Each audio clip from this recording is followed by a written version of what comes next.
Thank you and welcome everyone. We're glad to see you all here for today's webinar on instructional coaching and the effective teacher. I am Elizabeth Greniger and I'll be facilitating today's event. And our featured presenter for today is Dr. Jim Knight from the Kansas Coaching Project. Before I get into a more detailed description of Jim's background, I'd like to find out from all of you who are joining us on the webinar today. You'll see a poll that comes up on your screen, and we'd like you to select the response that best fits the role you serve.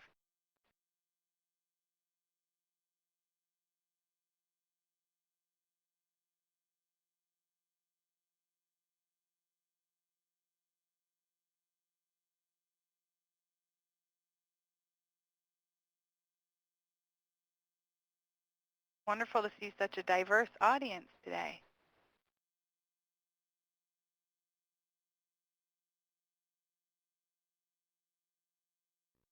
We hope that folks in all different roles will benefit from the content of the webinar and really be able to join in the conversations we're having about instructional coaching. So thank you again for joining us.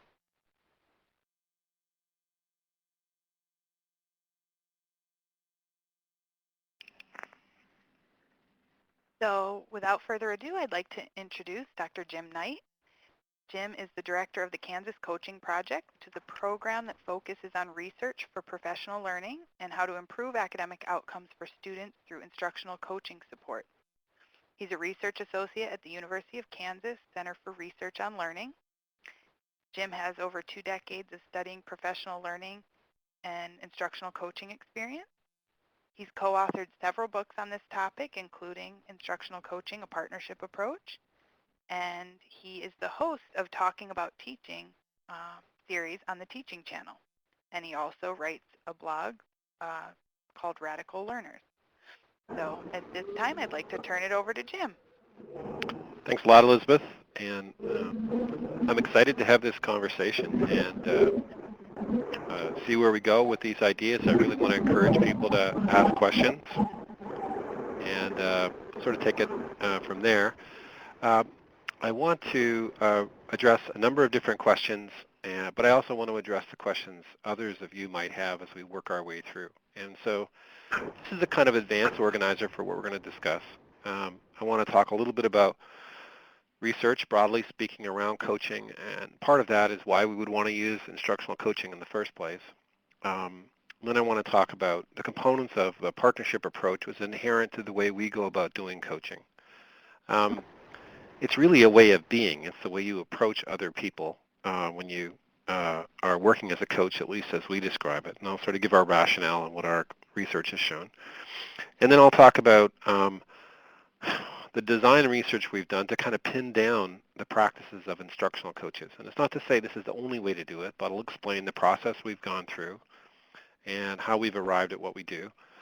And then I'll talk about the teaching practices model we adopt, not to say that it's the one you should do, but just to give you an example of how you can set up a model for the coaches. And then finally, I'll share with you some tools and resources. There are a lot of things that are online that are free that anybody who's interested in coaching could go there and download those materials. So that's kind of the plan.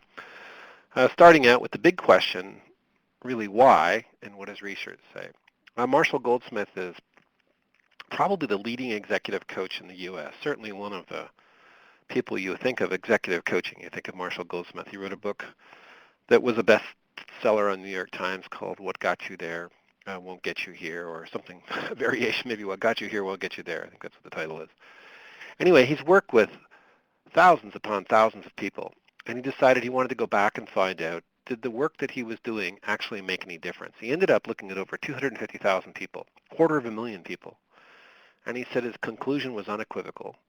Very few people achieve positive, lasting change without ongoing follow-up.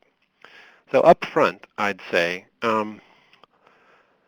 our experience working with schools and the experience I read about in other studies looking at professional learning would say our traditional model of doing a workshop and expecting the teacher to internalize it and practice it and implement it effectively is probably naive. It's probably not going to lead to lasting change without some kind of ongoing follow-up.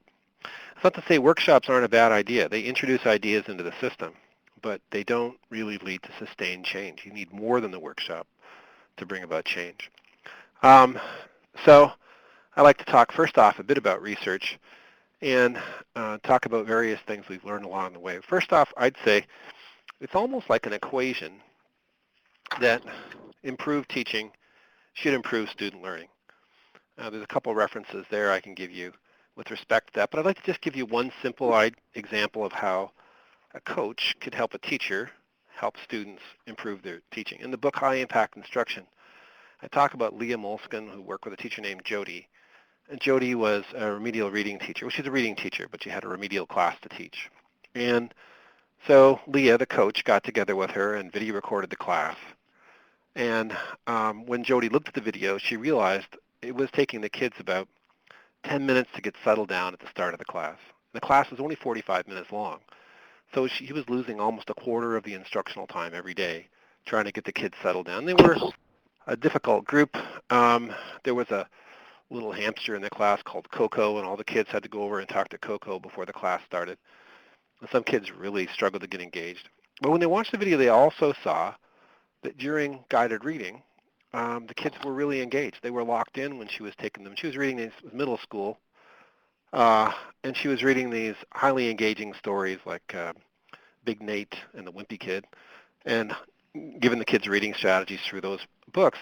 And she found that the kids loved that. They were really engaged. So the video showed her what was working and what wasn't working. And what they did is they switched when they did guided reading, and they taught the kids the expectations for the start of the class. They drew on simple idea of teaching behavioral expectations. And the start of the class went from taking 8 to 10 minutes to settle in down to 2 minutes to settle in. They gained 8 minutes per day of instructional time. Over a 172-day year, that's almost 5 weeks more instructional time. So that simple thing, that process of changing the way the class was structured and changing how she taught the expectations, increased the amount of learning significantly. And that's one example, but there are many examples of setting specific goals and how it can have an impact on student learning. We've done a number of studies. Some of them are currently out for review, but I want to highlight the second one here on this list. We had a workshop we held after school. Every participant who came to the workshop was someone who said they wanted to learn this graphic organizer that Keith Lentz developed called the Unit Organizer. It's a way for making the planning of the class really transparent. There's a map you show the kids for the content. There are guiding questions for the unit.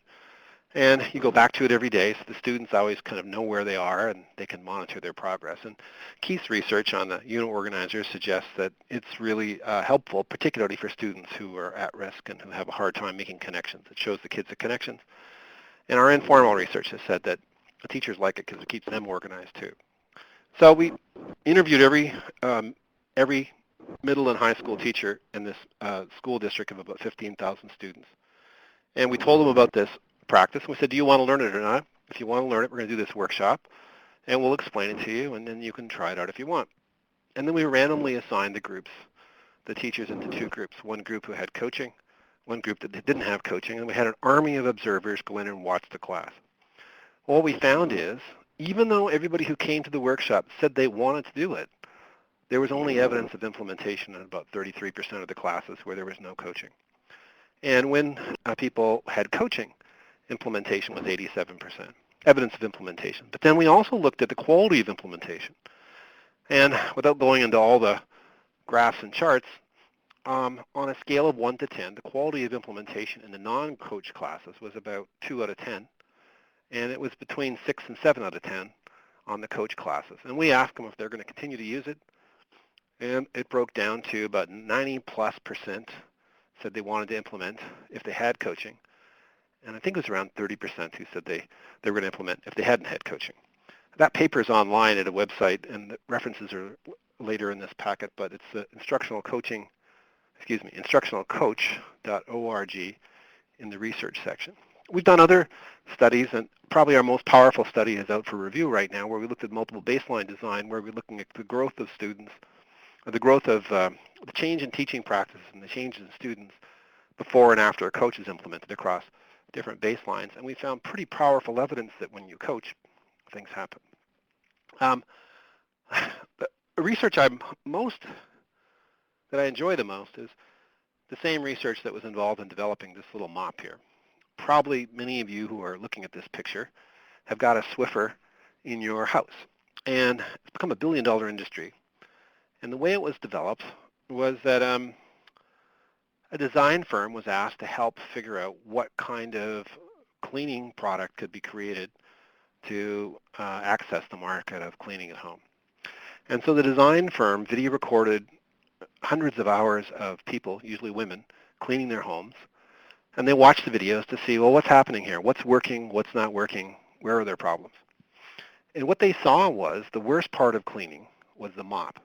They had these sponge mops that would get dirty, and you couldn't get them clean, and you'd spill water when you tried to wash them, and you'd be pushing the same dirt around with the mop that you had when you started.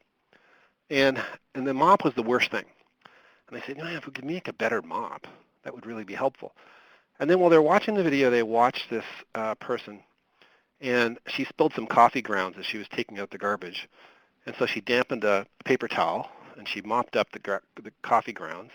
She put the paper towel into the trash and threw it out. And they watched her, and they said, if we could put a paper towel around a mop, maybe that would be the way that it would work. So then they had people practice. They created prototypes. They tried them out. People gave them feedback. They kept refining the model until they had a mop that really worked well and was easy to use. And now it's a billion-dollar industry.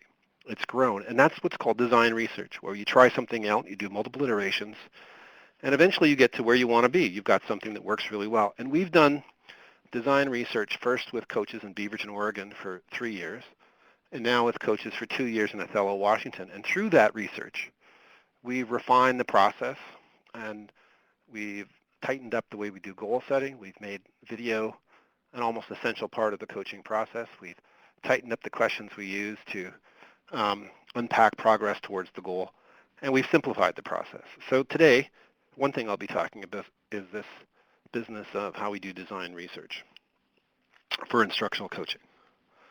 I'd like to just jump in here for Yep. a second because we're getting quite a few questions that I want to respond to on the parking lot. Some more just in terms of where people can access resources. So I want to mention that now so people know that in the Go for bottom it. right corner you see web links, and then in the box next to that there are resources. So you'll see several of the things that Jim's going to be talking about through today's presentation are posted there for download. We also, at the end of the webinar, will have a slide that offers the website that he's referring to and the list of resources, the research that's been discussed. So hopefully that's helpful to folks. You are able, in the resources box, to download the copy of the PowerPoint. So that's there for your use. And for anyone who does need to log off early, we will be having the archive of the webinar posted on the REL Mid-Atlantic website shortly after today's event. So anyone who's attending today should get an email notifying them how to access the materials in addition to what you can find here today. So that's just some housekeeping that I thought I would respond to. But also, Jim, I have a few questions I want to jump in here. Go for it. I think it might be pertinent. As you're talking about this piece about design research, and prior to that, you were talking about the research you did with the teachers and the coached and the uncoached. And one of the things that made me think of, and one of our participants sent in a registration question related to this topic, that how do you help teachers who may or may not want coaching and may not want to participate in a coaching relationship? And how do you help those teachers that may not realize that they need that as a way to change their practice? Well, first off, maybe coaching isn't the right thing for that person. I don't think it's a really good use of the coach's time for them. They're a valuable resource. So I don't think they should spend their whole time trying to talk somebody into coaching. If the person doesn't want coaching, I think the important thing is that they improve. I think it shouldn't be an option to not improve. If you think of professionalism and you think of the idea of a concept. Concepts have always present characteristics, and an always present characteristic in the concept of professionalism is continuous improvement. You can't be a professional and say, I'm not growing anymore. Professionals improve. So I don't think it's an option for people to say, I'm not going to grow. I've pretty well got it down. I don't need to move forward. Professionals, by definition, have to get better. But what they learn and how they learn, I think, should be up to them. So I kind of feel that if a teacher says, I don't really want to work with the coach, one option would be to give them a chance to coach themselves. They need some kind of plan for professional improvement that they can share with the administrators in the school, but I think essentially you want to be firm on improvement and flexible on how to get there. Having said that, though, if a teacher is resisting, it usually comes down to one of two things. There's a book, The Influencer, that describes this pretty well. People resist if they don't think it's worth it or they don't think they can do it. And so if you address those two things in your coaching, you make it clear what the payback is for this opportunity, and you make it clear that you're going to be there shoulder to shoulder with them, helping them implement, you'll likely encounter less resistance. But I mean, telling somebody they have to do something almost guarantees they don't want to do it. There's a saying that Eric Louis has, no, not Eric Louis, but in the book, The Inner Game of Tennis, that when you insist, they will resist. So I don't think forcing people to do it is going to be the way to go. I think it's an option. And ultimately, teachers, I believe, want to make a difference. They want to improve. And if they feel they're going to be respected and they can see the payback is there and it's going to be something they can do, then I think they'll be in. There were a That's couple. really helpful. Go ahead. Sorry. Yeah, no, that's great. That's really helpful. I had a follow-up question, but if there's something else you want No, to go for it. go for it. One thing, I think it's sort of the elephant in the room in conversations like this, and something someone definitely asked, and I know we would touch on at some point, but it's this tension between coaching and evaluation. And, people are interested in hearing what's your perspective on this. And, should coaching and evaluation be conducted by the same person, by different people? How are the purposes different or the same? And, how is that looking in your experiences? Right. Well, that's a complicated thing, but first off, there's a really good book on feedback that just came out a few weeks ago by Stone and Heen, and I think the title is Thank You for Your Feedback. And what they say is there are one of the problems with feedback is there are three different kinds of feedback, and if you're looking for one kind and you get the other, it doesn't work. So feedback can be affirmation. Feedback can be coaching. Affirmation is just, man, you're doing a great job. I see you. I value what you do. I believe in it. Coaching feedback is, here's where you are, and here's some things you can do to improve. And actually, if the person can come up with those things through the help of a coach, that's even better. But, coaching feedback is to help you improve. And evaluation feedback says, here's where you are in comparison either to others or in comparison to a standard. We want to get you to 100%. You're currently at 70%. And sometimes we want affirmation, and sometimes we want coaching, and sometimes we want evaluation. We want to say, where do we stand against the standard or in comparison to our peers? Am I doing good? Am I doing a good job? Am I effective?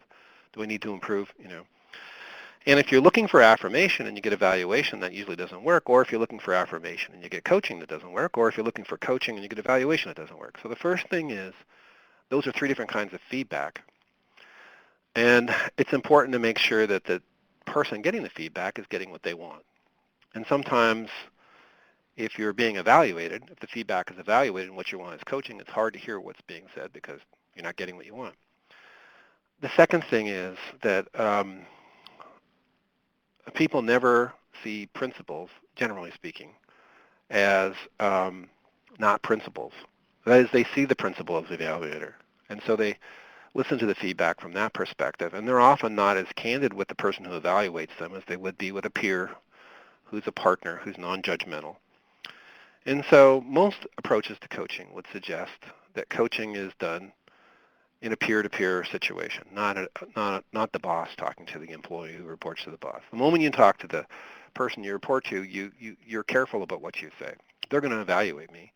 I'm going to be cautious about saying I'm thinking about moving to Walmart because I just can't do classroom management. But if you're talking to somebody you know and it's a kind of a confidential relationship and It's a person that's a teacher like me. If we have the same kind of conversations as the classroom as we would have in the parking lot, probably the coaching is going to be a lot more powerful. Now, in some cases, you have no choice. The only person who can be the coach is the principal, and then I think the principal just has to say, right now I'm taking my principal hat off and I'm putting on my coaching hat, and that means I'm not judging you. This has nothing to do with evaluation. Here's the process we're going to follow.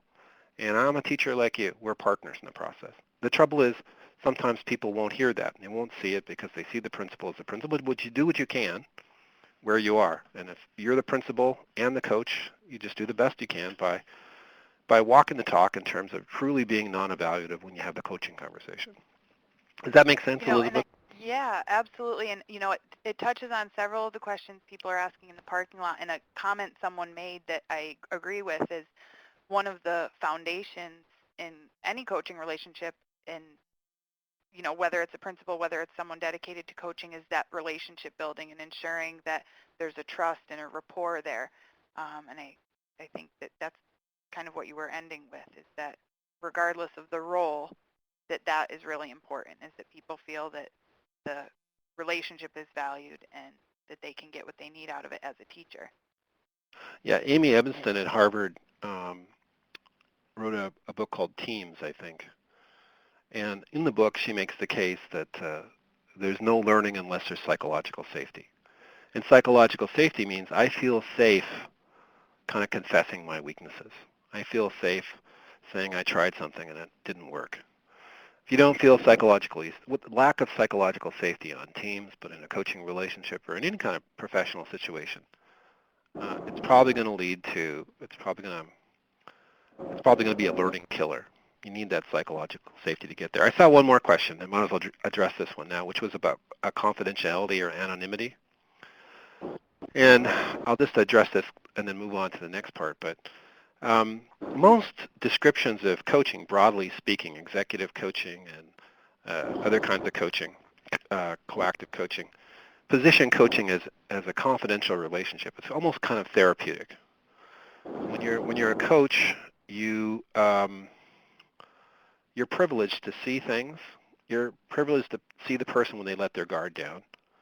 And and if people think that everything they tell you could go back to the principal, they're going to be very hesitant to have that psychological safety to really open up because they don't. You need to separate evaluation and coaching. So generally speaking, most people would say that coaching is non-evaluative and coaching is confidential. Now, what we do is we share who we work with and what we're working on, but we don't share any evaluative information.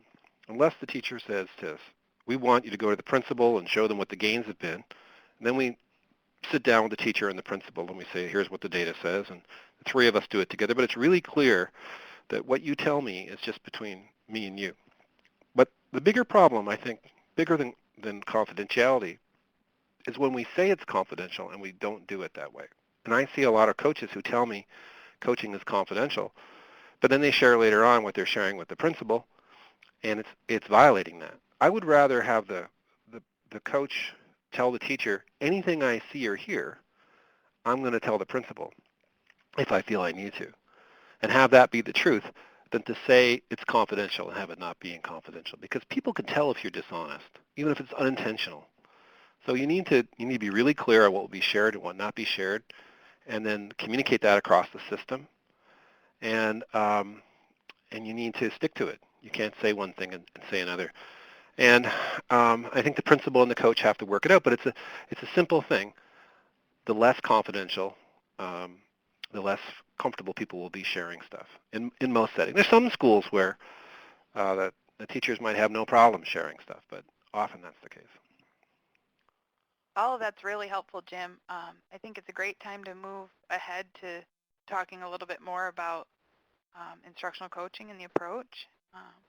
Great. We'll definitely have time for more questions throughout. Good. I like the questions more than these slides we've created. More fun. So when you talk about coaching, there are lots of different approaches, and I'm not an expert on the fields beyond instructional coaching, although I've read some literature and talked with some of the people, and I have a great deal of respect for these different approaches. Peer coaching is where teachers are the coach and the client. They work together. Joyce and Shower's work in the 80s probably articulated peer coaching, and now given the sort of explosion of interest in coaching, there's a lot more talk about peer coaching. Cognitive coaching, Garmston, who I just talked to about a week ago, really focuses, is the leader behind that, Art Costa and Bob Garmston. And the idea with cognitive coaching, it's a heavy emphasis on teacher-directed conversation and is deeply reflective. And really, the coaching conversation is about mediating a person's learning. It's helping them think more deeply about what they do as they move forward. So questioning and listening and rapport are really critical in the whole process. Cognitive coaches, and I'm not an expert on this, so I hope I've got this right, rarely would give advice. They would say when you give advice, you're not helping the person solve their problem. People need to solve their own problems. So cognitive coaching is a process to help people think deeply and clearly about what they have to do. It's like a dialogical process. And then literacy coaching is kind of process agnostic, although often literacy coaches are a form of instructional coach focused on literacy. So they might be helping teachers implement reading strategies, or sometimes literacy coaches end up working with students directly, providing support, particularly before assessments and so forth. But literacy coaching, generally speaking, Kathy Toll, who I think is an expert in literacy coaching, and she's presented at one of our conferences, has written many good books. As I recall, in the chapter she wrote for this book I edited, she positioned literacy coach as a kind of instructional coaching focused on reading and writing and other forms of literacy. And then instructional coaching, we didn't set out to study instructional coaching. What we set out to study was how do you help teachers implement proven practices? If there are practices that really make a difference, how can we translate them into practice? And so what we focused on is how does that work? And we've come down to say instructional coaching is about setting goals with teachers, and the teacher sets the goal. And it should be a student-focused goal. And then working in a partnership with the teacher to implement some practices to see if they'll make a difference in achieving that goal. And then monitoring progress until we hit the goal. So an instructional coach has a set of proven practices, and an instructional coach shares them with teachers in a way that positions the teacher as an equal partner in the process. And the story of Leah and Jody kind of embodies that. Jody set the goal of decreasing the instructional time, but Leah, the coach, said, well, we could use expectations, teaching the expectations to shrink that down. I talk about the partnership approach as being central to this work, and there are a lot of ways of talking about this, but I think the easiest way to summarize the partnership approach is that, first off, we need to recognize teachers as professionals and not as skilled laborers. And if they're professionals, there are certain responsibilities on their part, that is, have to continuously improve. But the other part of it is, if they're professionals, we need to position them as having autonomy. If we tell teachers what to do and just have them do it, that's not professional. That's treating them like laborers. And so I believe, and I'll talk about this in more detail, it's critical that the teachers have autonomy. But it's also critical that there's a process that's accountable. Autonomy without accountability doesn't really lead to a whole bunch of change that's significant and meaningful, but accountability without autonomy positions teachers as workers, laborers, and ultimately engenders resistance, and it doesn't make much happen either. You need both autonomy and accountability. And the accountability comes from the process I'm going to describe. That is having real goals that you measure, that you monitor, that you make an impact with. And the autonomy comes from this thing I call the partnership approach, positioning teachers as partners. Do we want to do this quiz, Elizabeth? This poll? Yeah, I think it's a great time to get some of the participants a little more involved and hear from you all. We're interested in finding out what familiarity you all have with coaching, in particular these different models that Jim has just discussed. So you'll see a pop-up box with this poll come on your screen in just a moment.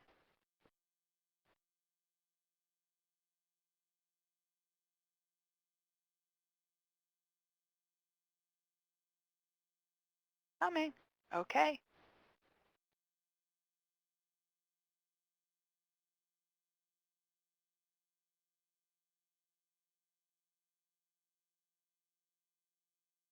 It's like watching election night. Come on, instructional coaching. Well, it's a nice range there. I mean, people do have some familiarity with several of those models, and we see instructional coaching is in the front running.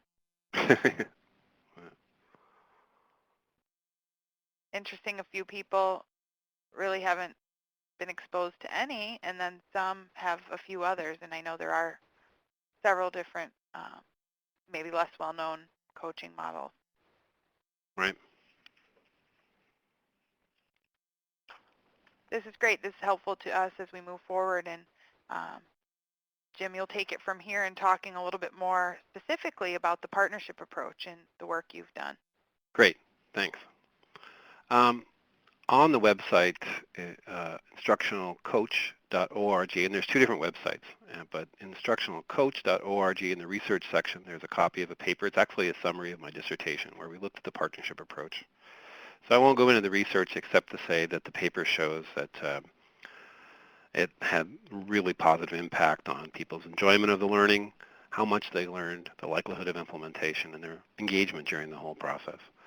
So you can look up the paper and see what you think of the methodology. But the idea of the partnership approach is about, I guess, in a nutshell, positioning teachers as partners. Like I said, there is an autonomous part. There has to be autonomy, and there is bottom-up. Top-down in the partnership approach is that the coach, as an instructional coach, comes to the conversation with proven practices to share. They know a lot about what good instruction looks like. And they share those things in a relatively top-down way. They say, let me describe it to you. I have a checklist. Let me model it for you. Let me help you see it. But the bottom up, the partnership part is the teacher picks the practice they want to work on. The teacher sets the goal. And the teacher makes adjustments to the teaching practice as they see fit, with the goal being a way of ensuring excellence. Because if you don't hit the goal, then you got to go back and rethink the way you taught it. So the process is driven by the teacher, but the coach comes to the table with a lot of expertise. It's a combination of sort of top-down and bottom-up. There are a number of principles in the partnership approach, and by a principle, I'm talking about something that governs our behavior in all circumstances. It's something bigger than a practice. It underlies what all we do. So, and it also helps us deal with ambiguous situations. If we say, I'm committed to choice, then we're off to the races. Well, the first principle, choice, is built on the idea that if we don't give people choice, it's going to engender resistance, particularly professionals with years of experience and degrees. And so, by definition, what professionals do is they make decisions, they make choices. And that comment I gave before, when you insist they will resist, is really borne out with people who've spent years acquiring their expertise, who have years of knowledge. And the truth is, often they're right. They know their students better than anyone else. And it's not one size fits all, it's one size fits one. And so, but the simple thing is, they're going to do what they want anyway. We might as well acknowledge the fact that there needs to be choice. And that choice grows out of a basic notion that we see ourselves as equals. If we put ourselves one up and the other person one down, it's also going to probably engender resistance. A good book on this is Edgar Schein's book about change, and he talks about how, having studied helping relationships, the book's called Helping, he's found that people are always scoping out whether or not they're getting the status that they deserve. And he says, drawing on another author, that if we're in a relationship with an adult and we put ourselves into a parent position, I have to tell you what you did right, I have to tell you what you did wrong, I have to monitor what you did, I can't trust you to decide for yourself, I have to do the thinking for you. If you do all those things to an adult, you position yourself as a parent with another adult, it's going to engender resistance. In fact, he says sometimes the adults put in that position act like children in the way they resist. So a coach who isn't projecting equality, or is it just perceived to not project equality, might sit down with a teacher with 15 years of experience and have the teacher say, cross their arms and look at you and say, so you're going to teach me how to teach? Is that the story here? And what they're really saying is, I'm not going to put myself in the one down circumstance. So we really believe that you have to position yourself as a partner. In fact, if anything, that we see the other person as having more status.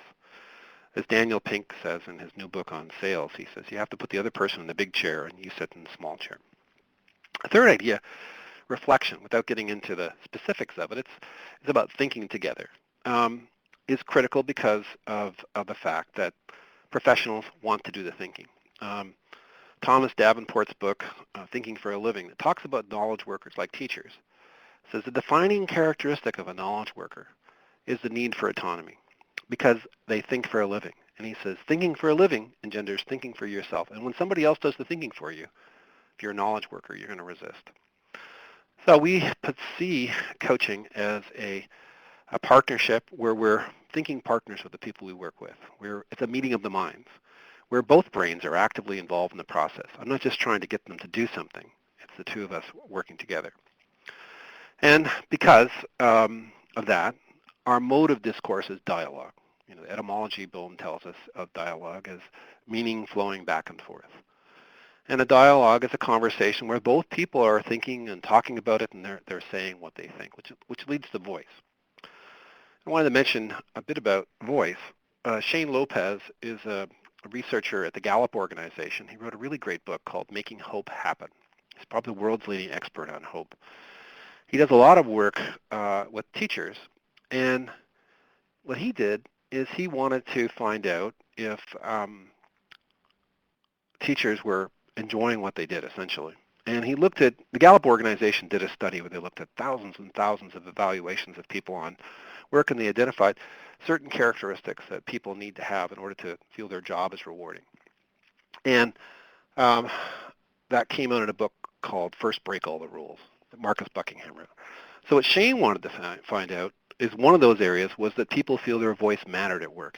And so he sent out this survey. I think he looked at 100,000 people, and I referenced the survey on the Radical Learners blog. There's a link to his research.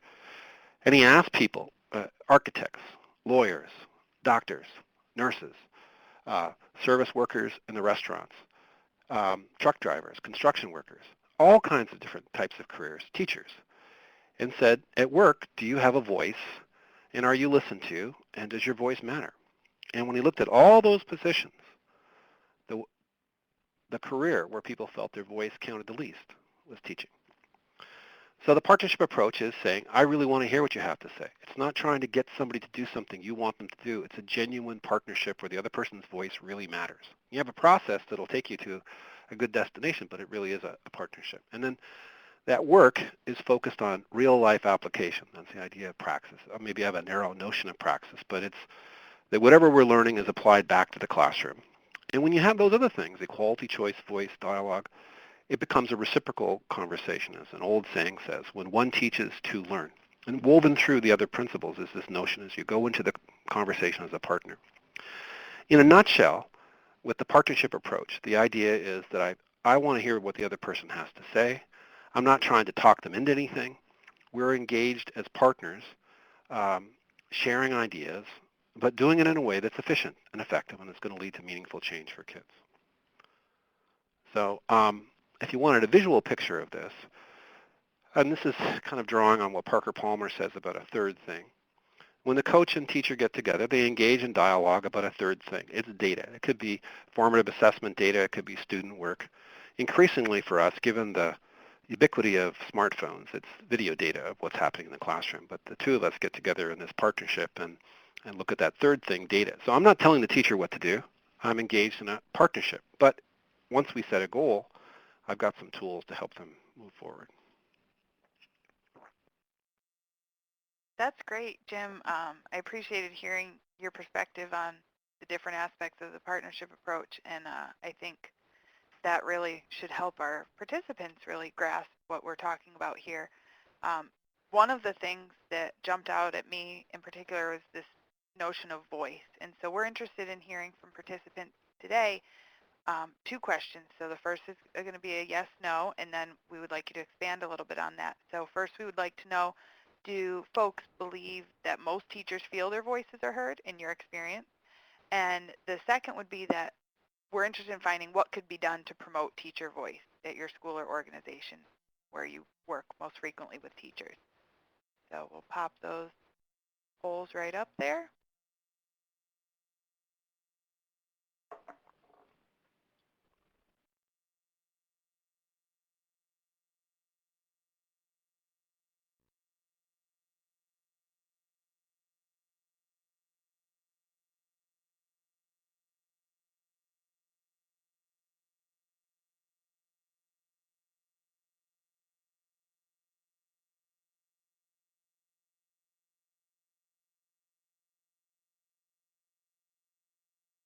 So some interesting numbers there in the yes, no, somewhat question. Fewer than I expected to see in the yes category. So a lot of folks feeling that teachers perceive that their own voices are not heard or are somewhat heard. Yeah, that's smaller than I would have guessed too. Although it's borne out with, it would mirror what Shane Lopez's research would say.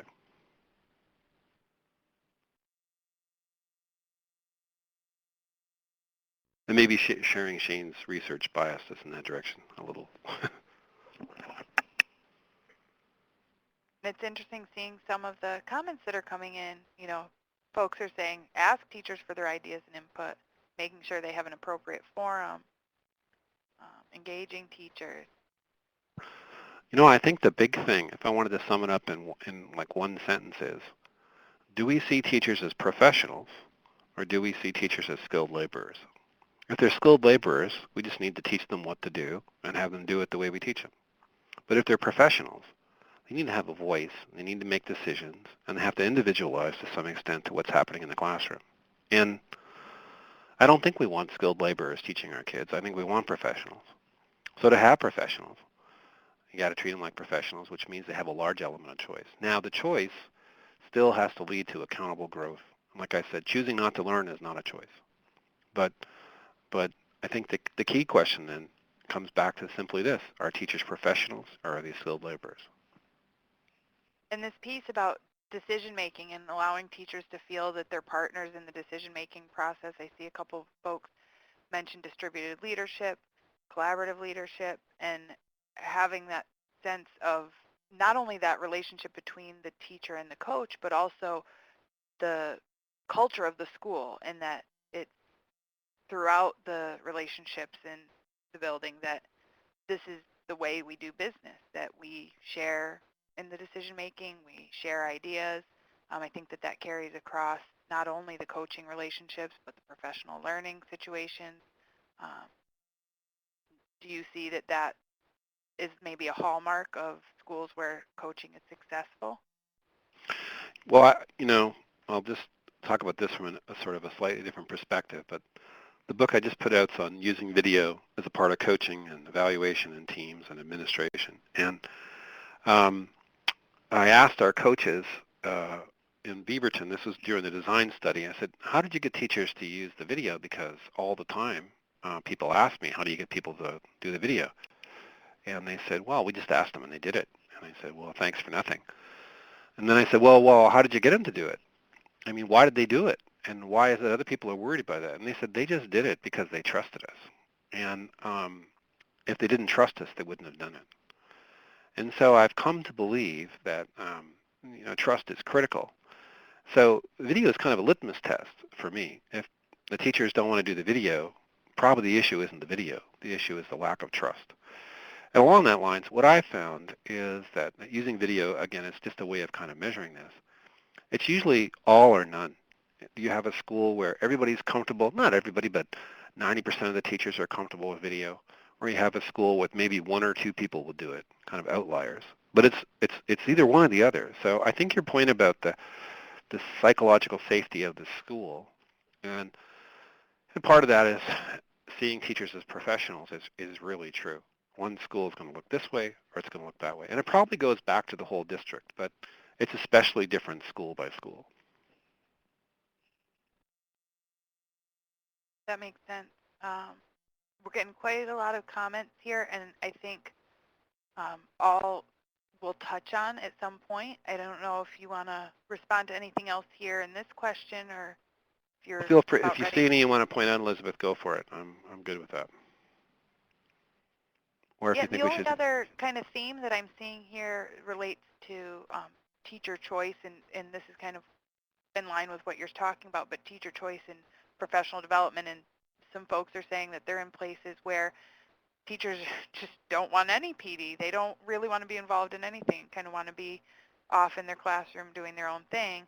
Um, and, how do we deal with that and make sure that, yeah, we want them to want it themselves for it to be effective, but when we know that teachers really need it, how do we balance that need? Well, I think, again, I think if you start from the partnership perspective, often more people will work with you than you realize would work. Um, so you want to ask, I mean, resistance doesn't happen in a vacuum. You can't be resistant all by yourself. It's resistant to a particular approach. And so you have to look at, is our approach truly positioning teachers as professionals? And it comes back to those two questions. Is it worth it, and can I do it? So, sometimes when a teacher resists, it's actually the smartest thing to do because what they're being asked to do is a waste of time. So you have to make sure that what you're doing isn't a waste of time, that it leads to meaningful change. And for us, a big part of that is the teacher sets the goal. The trouble is, people have perceptions, and it takes them a while to move to a point where they can say, oh, I'm ready to do this.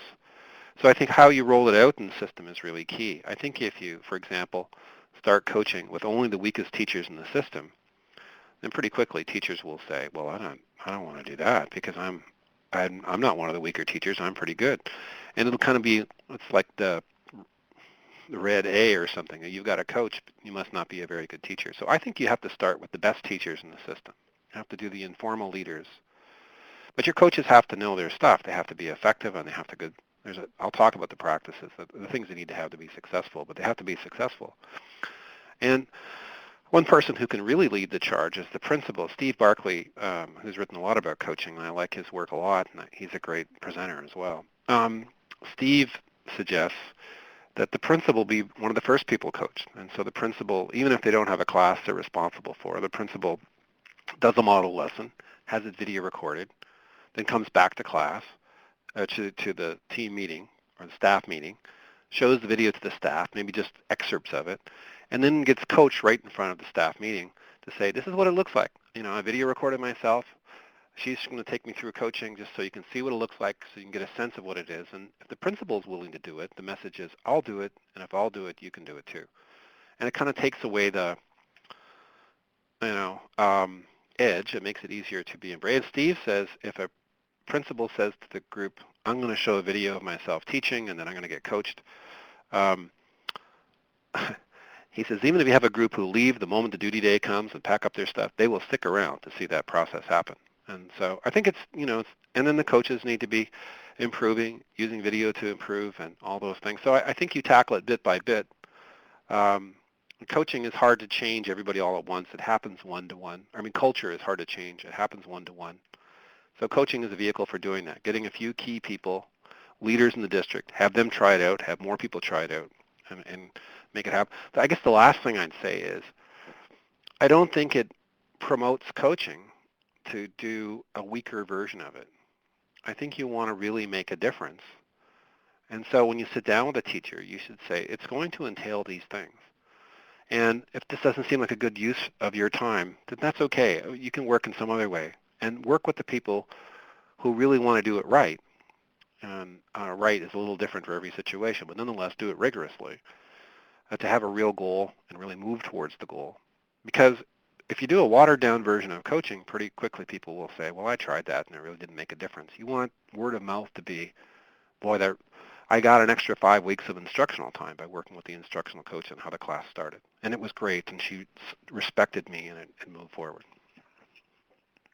Great. Yeah, I like that idea. And, one of the things that it brings to mind is this idea of capacity building and, starting small with your teachers who are interested and committed to it, and then building from there and letting them kind of be on the front of it. And uh, I think that's really a way to get others to buy in and move with a new approach. So, And again, it's that idea of being firm on the standard but flexible on how to get there. It should be clear that everybody in this school has to be a learner. We can't expect our kids to learn unless we're learners too. But how you learn is up to you, you know. And I just want to know what your plan is and how you're moving forward, how you're monitoring progress. You know, the principal can set the notion that learning is not optional when it comes to being professional. And often people will say, well, the coach sounds like that's the easiest, most effective way to do it. But I mean, they can coach themselves if they have a process for that. There's other ways of doing it.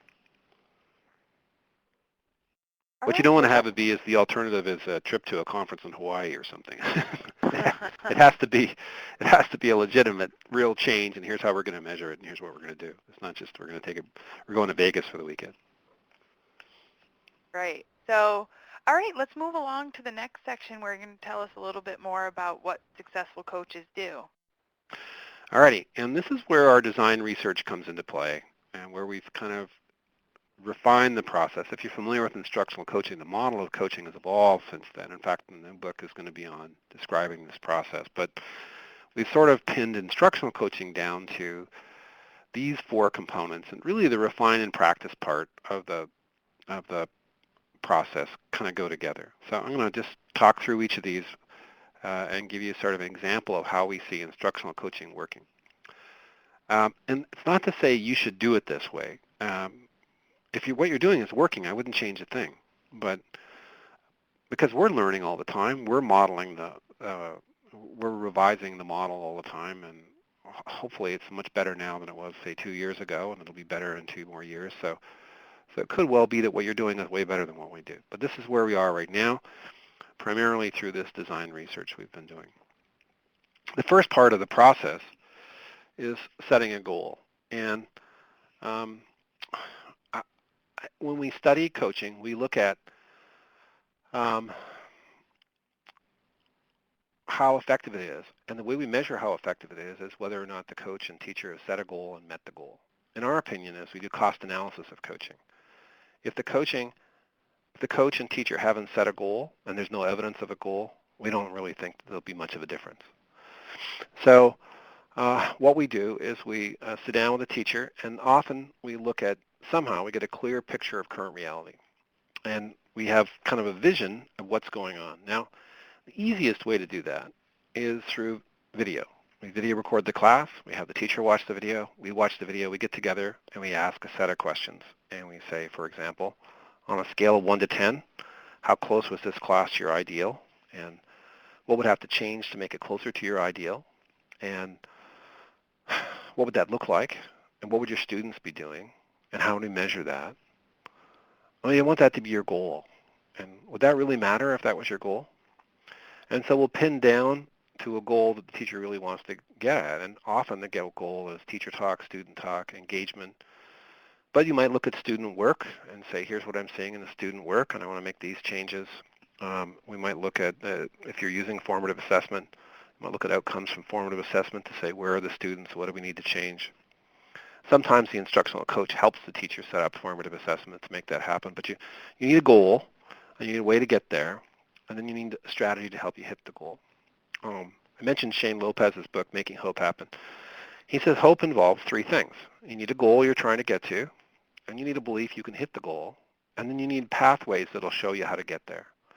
And so in the coaching process, we're trying to set that up. We're trying to say, here's where we want to get to, and here's where we are, and I got a bag load of strategies we could try to help us get there. And I can describe 2 or 3 possible things. Now, I'd say no guarantee that this is going to work, but I can guarantee that if we keep at it, we will hit the goal. We can try this, we can try this, we can try this, and the coach lays out the possibilities. Once a goal has been set and there's a strategy to use, and I'll talk more about the strategies we use, and there's a clear picture of current reality, then you're off to the races. I should say just one more thing, which is that we found that professionals aren't particularly good at understanding what their current reality looks like. And that's understandable for a number of reasons, but not the least is that teachers are really busy. They make hundreds of decisions a day. One book estimates 800 to 1,500 decisions a day in the classroom. Seems high to me, but still it's a lot.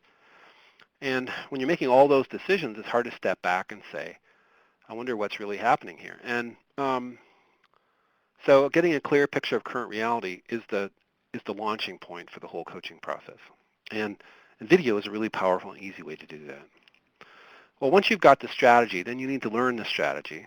And so we really believe that your explanation has to be crystal clear if you're the coach. If we want high quality implementation, we have to explain it clearly. And so we really believe in the power of checklists. You've got a link here to this companion site for the book High Impact Instruction. There are about 25 different checklists there for teaching practices. But even something as simple as turn to your neighbor, you need to be able to spell it out clearly so the other person can get it. So we feel we have to be really precise with our explanations, right down to a checklist. At the same time, though, we need to be provisional because we position the teacher as the thinker. And so, when I share a checklist with a teacher, I'd say, this is what research says, but you might want to modify this a little bit to make it work in your classroom. And the thing is, if they want to modify it, it's not a problem about quality of implementation because we have an objective standard of excellence. That's the goal. We know what the goal is we're trying to hit. We're trying to get to 95% time on task, or we're trying to get to uh, 5% non-instructional time, or we're trying to get 90% highly proficient on exit tickets. So, so we describe the checklist, and we say to the teacher, you may need to tweak this a bit for your kids. Do you want to modify this? Do you want to make it a little bit different? So let's say the teacher wants to just totally change it. You're describing, I do it, we do it, you do it, and the teacher says, I just think I'm just going to do you do it. I'm not going to bother with the I do it, the we do it part. And I might say, well, I wouldn't do it that way, but it's your class. Let's try it out. And then if it doesn't work, if the goal isn't met, we go back and say, well, we didn't meet the goal. I wonder if we should go back and rethink it. Maybe we should do the I do it, we do it part. So the process isn't you telling them what to do. The process is really precise, really clear, but you let them ultimately make the decisions. And then we found that teachers like to see it.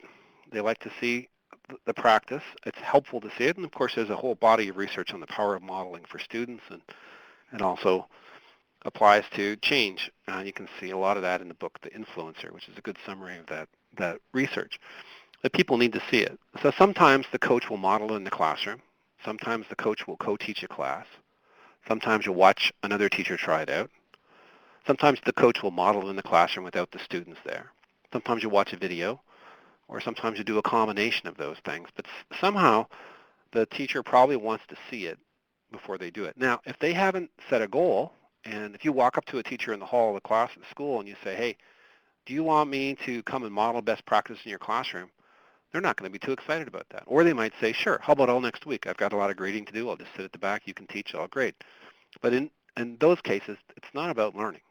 But if you set a goal that really matters, then I think it's really key that the person sees what it looks like in one of these different ways. And these are ways that the coaches told us they were able to demonstrate that. Initially, we thought that you just go in the classroom and model it. But for something like classroom management, for example, modeling in the classroom might not be the best way because what it does is it says, okay, I've got your class under control. Now I'm leaving, and it's kind of disempowering. It might be easier to watch a video or go watch another teacher or model something in the classroom.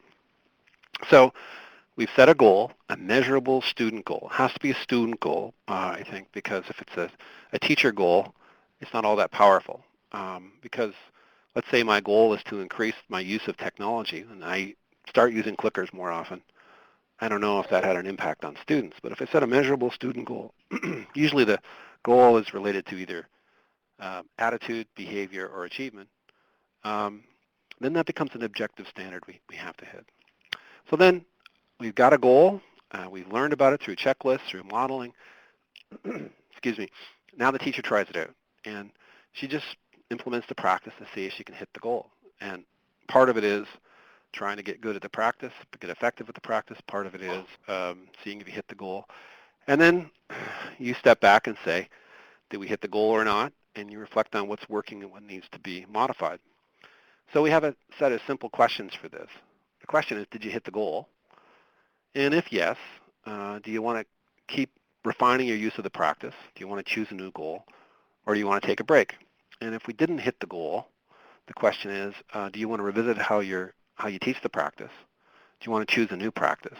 or do you want to stick with the practice as it is? So, in other words, if the teacher says, I don't want to do I do it, we do it, you do it, I just want to do you do it, we might go back and say, um, let's look at the checklist and see if we need to modify how we used it. Or maybe you say modeling isn't the thing they need to see. Maybe we should try a different practice, but we keep going with it. And sometimes the practice just hasn't had enough time. Wendy Renke's research at the University of Missouri says you increase praise, disruptions will go down, but it takes a while for that to happen. So maybe we've increased praise, and it just hasn't stuck yet. If we stick with it for a while, we'll get there. So that process um, helps us work through what coaching should look like. And I just wanted to talk about 5 things that I think are critical for the coach to succeed, and then Elizabeth, if you got some questions, that'd be great. Personally, I think if these 5 things are not in place, the coaches will struggle to be successful. Instructional coaches. There are other kinds of coaching that have different expectations, but instructional coach, I think these are key. The first thing is that the instructional coach has to have a process they can walk through people through to set a goal and hit a goal, at least to make meaningful change take place. Um, that's the accountability part. We need a process we can go through. Now, the process positions the teacher as a partner, and that's the second thing. The coach has to understand that they're partners. They're not experts telling the teacher what to do. They have expertise to share, but they do it in a way that positions the teacher as the one who sets the goals, who picks the strategy, who monitors progress, the one who's the decision maker. There are lots of people who know an awful lot, but because they don't position the other person as a partner, they engender resistance in ways they're not even conscious of. So you have to have that understanding of how to work with adults. And then effective communication skills. It's pretty hard to be an effective coach if you're not an especially good listener, for example, or ask good questions, or you build common ground. And then effective leadership, and this really seems to come down to 2 things. So similar to what Jim Collins found in his good to great research on leaders, that the coaches who seem to have the most change happen are really responsive to teachers. They adapt what the teachers are doing. They hear what the teacher says. They really do position the teacher as a decision maker. The teachers do a lot of the choosing.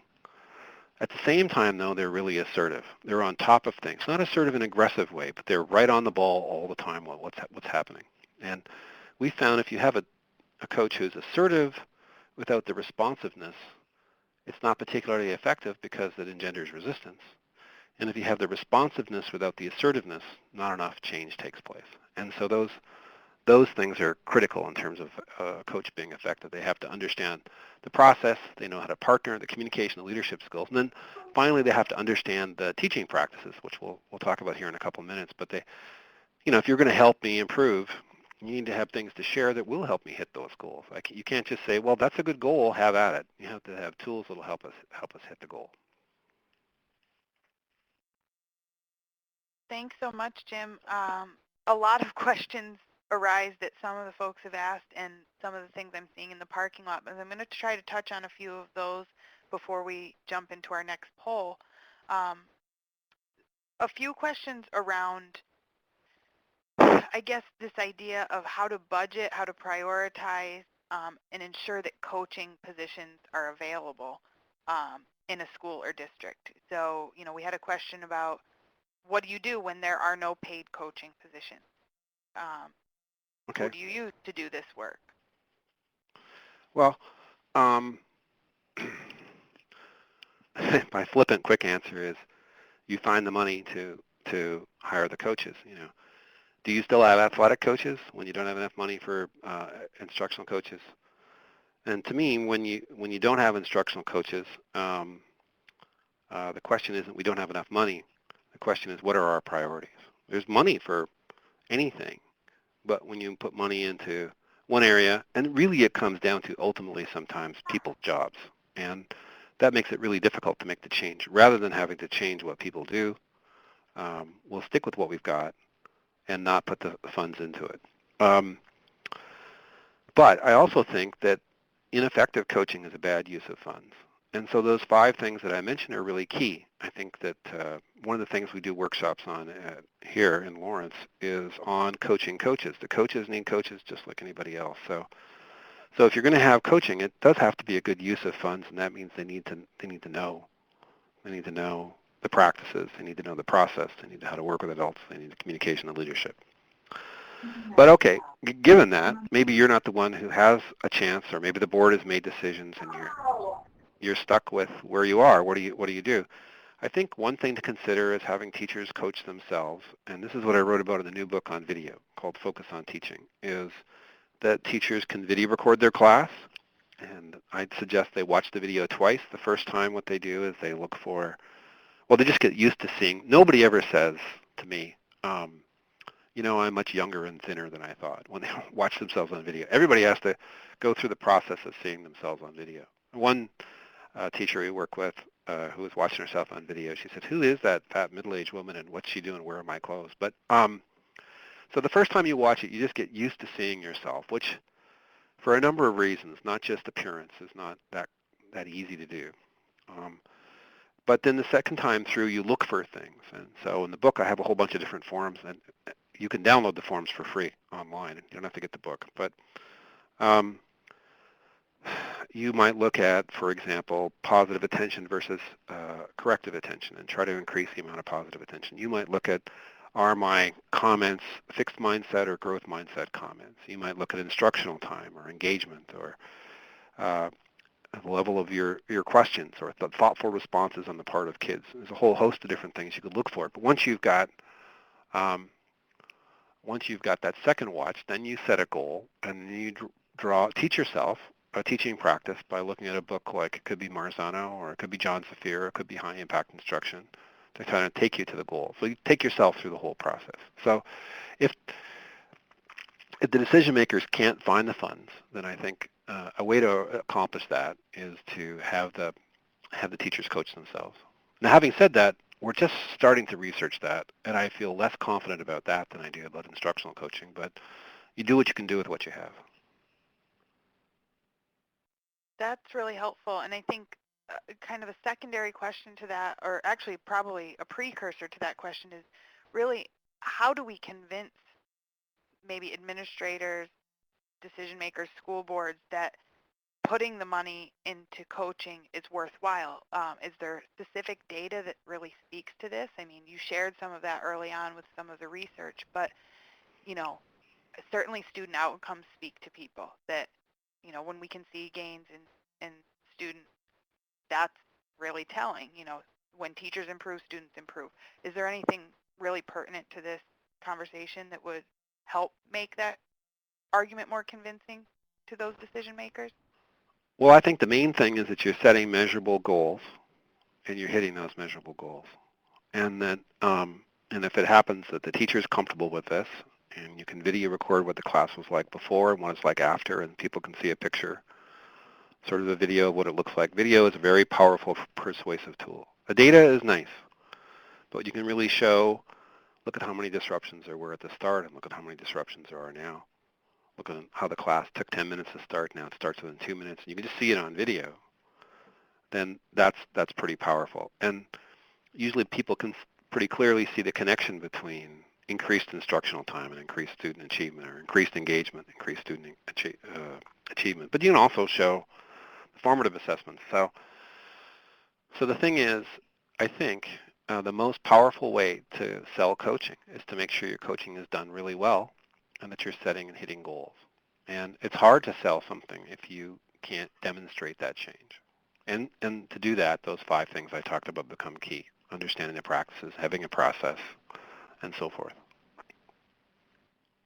Great. There's a lot more good questions coming in, but I'm going to move ahead and let participants take a stab at this question.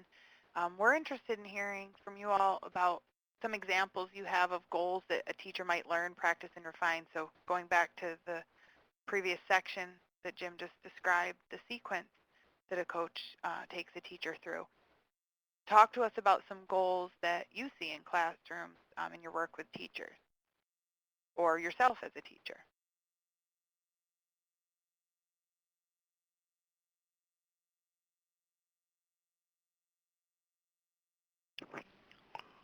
Hey, Elizabeth, there's a question here about how to get started. Could we talk about that while we watch these suggestions, Kimberly? Absolutely. Sure. Well, in the book Instructional Coaching, I talk about a number of different ways. One way is to have one-to-one conversations with teachers where you meet one-to-one and you just say, here's what I do, and I want your advice on how to do a good job. And um, another way is to give small group or large group presentations, but keep it really short and have some kind of form people can fill in if they want to work with you. I think if you just ask people to email you, you'll be lucky if relatives email you. But if you give them a form, somewhere between 25 and 75% of the people will usually respond. Um, the principal can refer people to work with you, but I think it's important that the principal, recognizes the power of choice and says you need to get to 90% time on task. That's a commitment our whole school's made. Right now, you're at 68%. I'm going to come back. I'm going to work with you. We can do this. You might want to work with the coach. She's a real pro at engagement. And so if you want to do that, go for it. But I don't really care how you do it, but I do care that we hit the goal. And so I'm going to work with you. And we found if the principal says you have to work with the coach because your classroom's not engaged enough, that engenders resistance. The teacher shows up to the coach and says, okay, Wilson says I got to work with you, so fix me. But if the coach is an option and the teacher chooses it and says, well, I could do this, I could do that, but maybe I'll go to then they'll go to the coach and say, look, Wilson's all over me about this engagement. Can you help me? And it's a whole different kind of thing. I think you can communicate through newsletters in the school. I think I saw that in the parking lot go by. Informal conversations. You just don't want to make every conversation be about coaching, Pretty quickly, though, if people really do feel like they're partners and their professionalism is respected and the principal is highly supportive and commenting on successes, and some of the leaders try it out, I think word will travel quickly that this is actually a good thing, and it's pretty helpful. But all that stuff described in more detail in instructional coaching.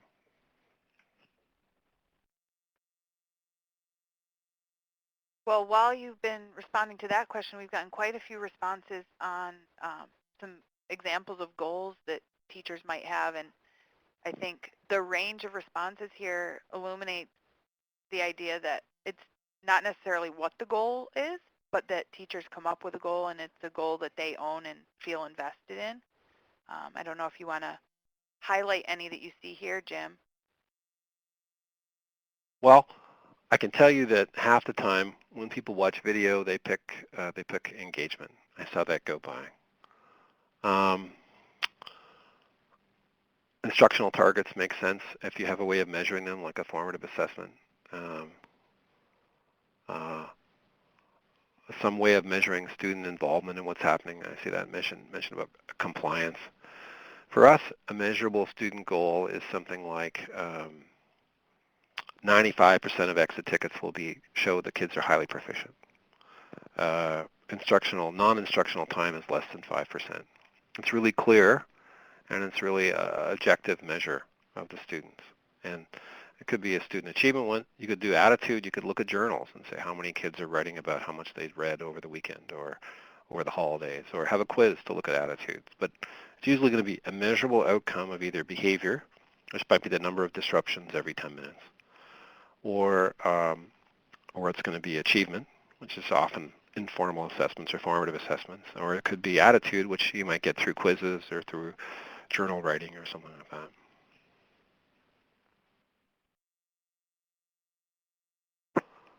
Okay, I'm thinking, should I move on to the next part here about uh, the teaching practices? Sure thing. Sounds great. Well, I want to say up front that one of my heroes is this guy, George Sheehan, who wrote a number of books about running. He's kind of like a philosopher runner, and he wrote a book called Personal Best. And in the book, he says that every one of us really can't feel fulfilled and satisfied unless we're striving to achieve a personal best. And he says, my end isn't simple happiness. My need, drive, and desire is to achieve my full and complete self. If I do what I've come to do, if I create the life I was made for, then happiness will follow. And I believe that's true of almost everybody, that we really can't feel satisfied unless we're getting better, unless we're achieving a personal best. And that even someone who complains all the time, embedded in that complaint is a commitment to something. I wouldn't be complaining if it wasn't for the fact that I wanted things to go differently than they are. So when I wrote the book High Impact Instruction that describes these practices that are practices coaches could use, I didn't work from the assumption that we need to fix teachers because they're not good enough. I work from the assumption that everybody's trying to do well. And maybe they're a small percentage, less than 5% I would guess, but almost everybody is really trying to do well. And then if we position them as partners, if we treat them as professionals, we have a process that doesn't waste their time that leads to measurable change, they'll be in.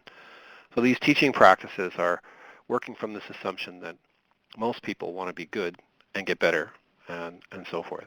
That we work from an assumption of personal best. And that's not a deficit model. I guess it's a growth model. Now, I'm not suggesting that every school would adopt the Big Four approach that we've adopted. I think every school is going to be different, and different places do different things. But what I would say is you need a small set of teaching practices that are high yield, that is easy to do, and powerful.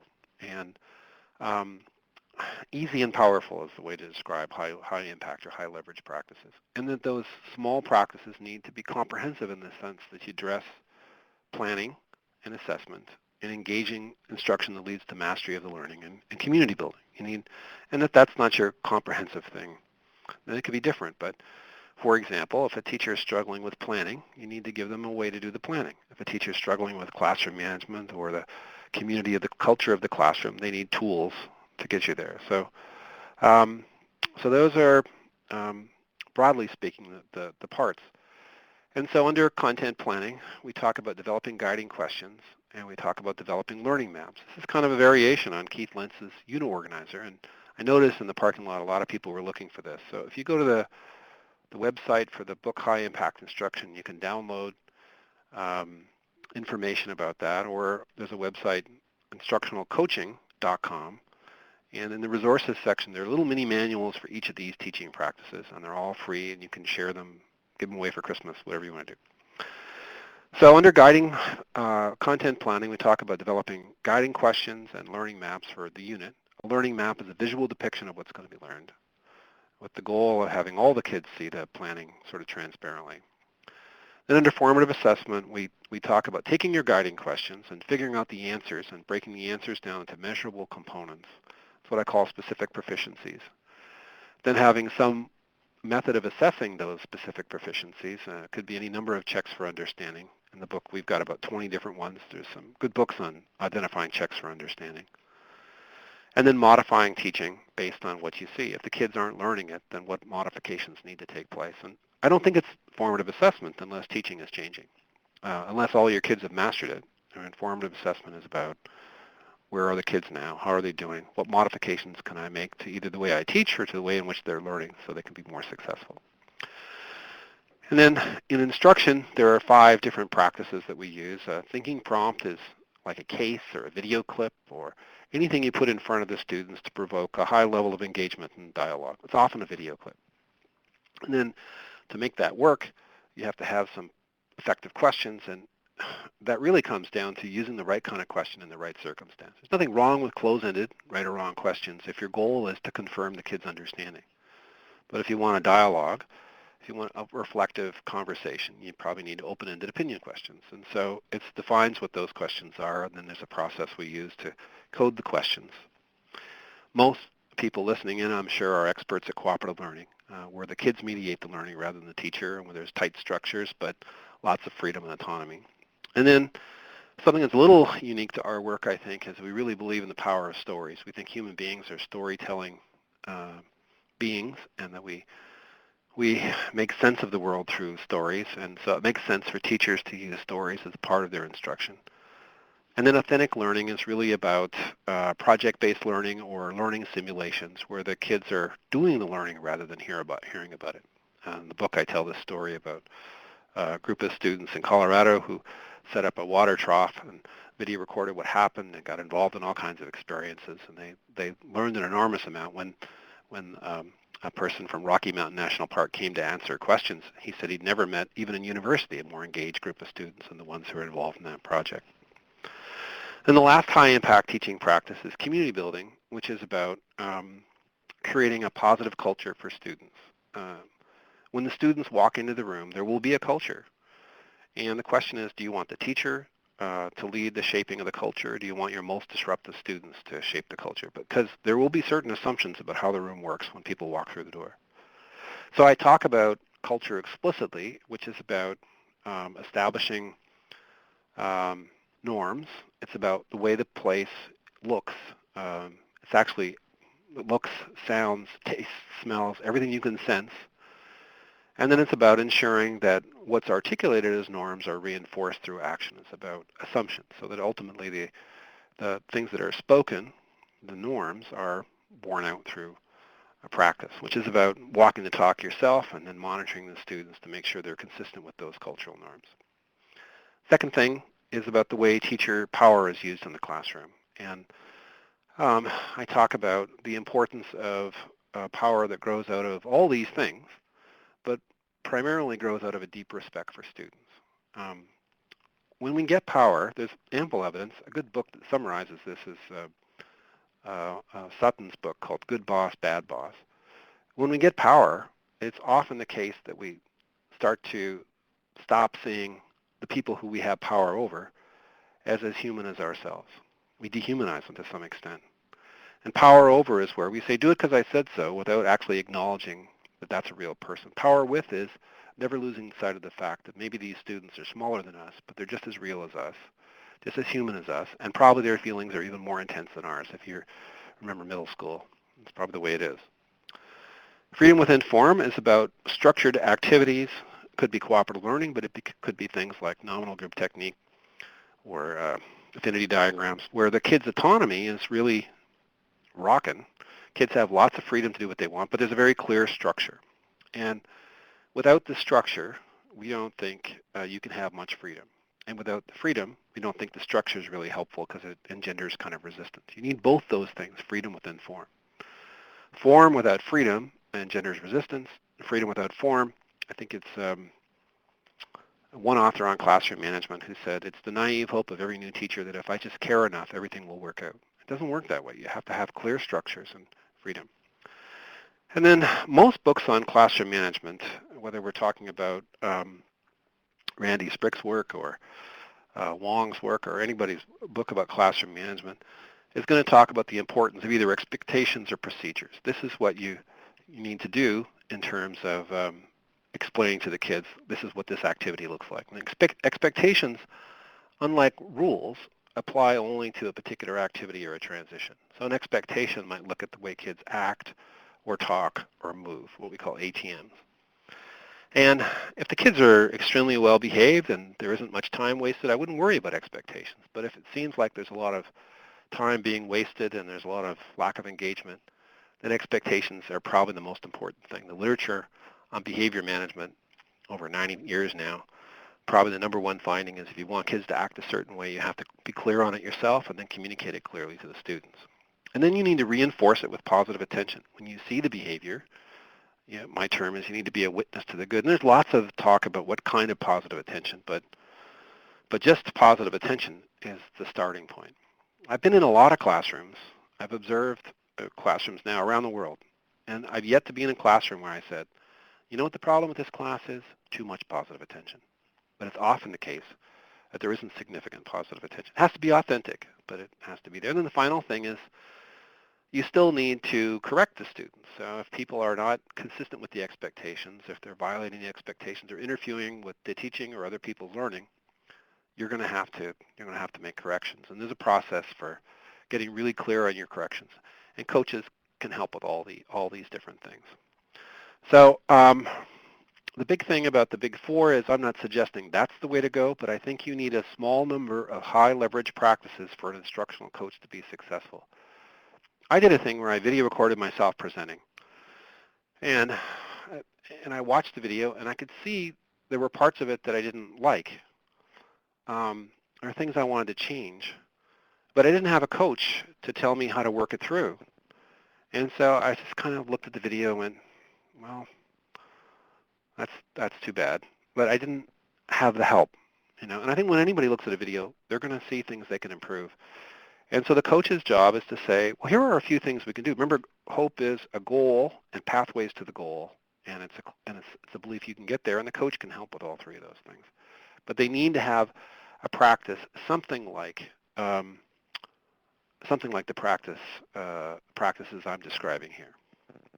And then they need to be able to describe them clearly, which means ideally you could list all those practices on one page and you'd have 2 or 3 or 4 checklists for each practice so you know what it is and you can clearly describe it and you're good to go. And then ultimately the principal should know those practices and eventually it becomes a shared vocabulary within the whole system. Because too often what happens is there are so many things going on and nobody really understands them. We need a small number, high yield, that everybody understands. That's the way to go, I think.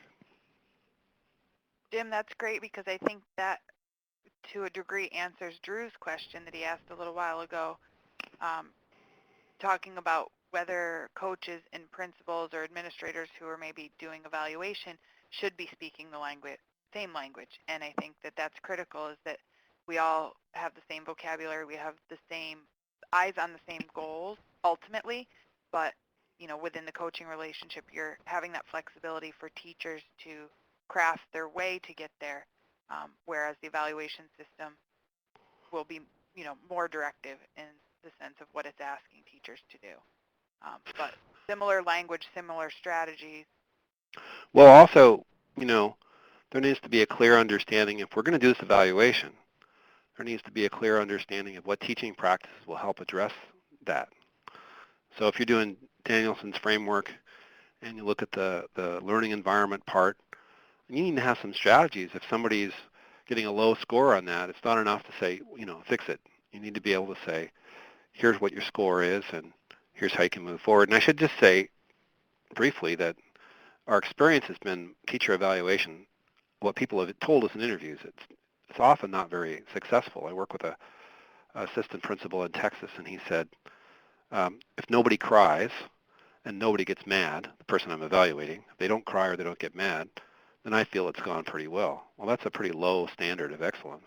And one way to change that is through video, where the teacher chooses a lesson, or however you do it, you pick a lesson. Principal video records the lesson. The teacher evaluates the lesson by looking at the video. The principal evaluates the lesson by looking at the video. They both use the same evaluation form. They both understand it. And they get together and talk about it. And what we found is when that happens, now I wouldn't force it on anybody. It's a choice. You don't have to do it if you don't want to. But we found when that happens, the conversations are much more fruitful because you're not having you both have a shared understanding of what happened. And you both know the observations were reliable because you both did it. You can compare notes. And then that way you can, if you have that shared set of teaching practices, you can say, okay, well, usually the teacher is more hard on themselves than the principal when you do it that way. The other way, it's not that way. But you can say, well, it looks like you really want to work on community building, and here are some suggestions of practices. And if there's a coach in the system, all the more better because the coach can be the one who helps. So speaking of teaching practices, let's open it up for participants to think about what teaching practices of the ones mentioned in related to the big four have you used, have you seen, implemented, and maybe a little description of how they were implemented.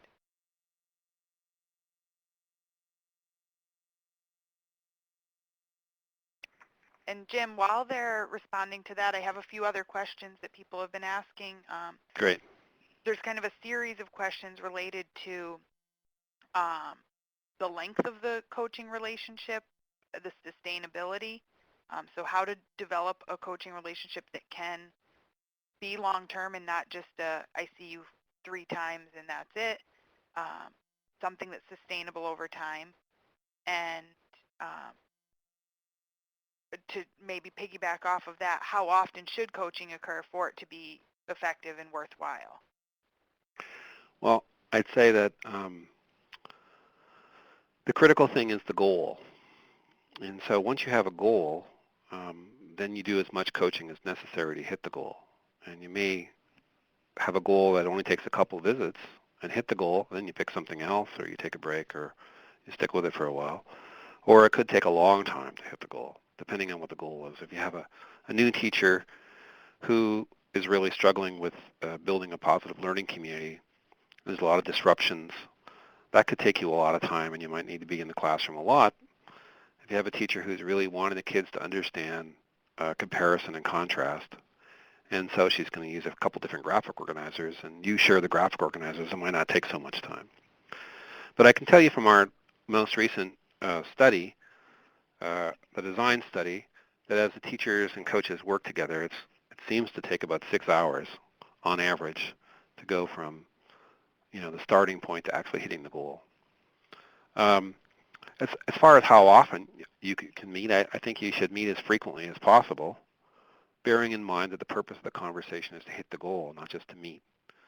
But if you go more than a week, the ball gets dropped frequently, and the teacher probably needs you to be with them and keep the process going. And once the goal starts to get met, there's momentum there, but still, I mean, teachers are really busy, and so you want to take as many things off their plate, make it as easy as possible for them to implement. And even if all you do is text them a couple times during the week, if you can't meet face to face, I think to meet with them at least once a week seems to make a difference. So along the same lines, do you have a sense of what a appropriate or realistic ratio for coach to teachers would be? If you have a person that's dedicated to being an instructional coach in a building or in a district maybe, ideally how many teachers should they work with so that they can be most effective in their role? That's probably like number 1, 2, or 3 most common question I'm asked, and the trouble is I don't really have a good answer. I'd love to give a good answer that says that 42, but we don't have a good answer except to say that